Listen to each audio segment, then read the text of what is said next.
Guys, good morning. Libot ko kayo sa aming mga kapatid. Ito ay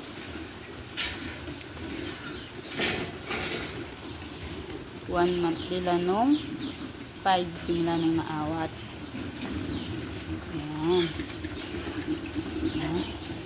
1 month nila nung 5, May 5 simula nang naawat sila. Kasi lang kumain, no?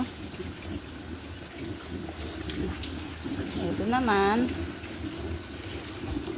1 month nila simula nang naawat nung April 24. Lakas natin nilang kumain, na. Ayan.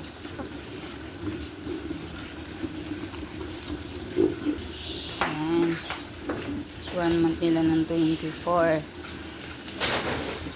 Ito naman, ilang days na to pa? Yan naman yung, ilang days na? Ito naman, 9 days simula nung naawat sila sa inahin nila. Ayan.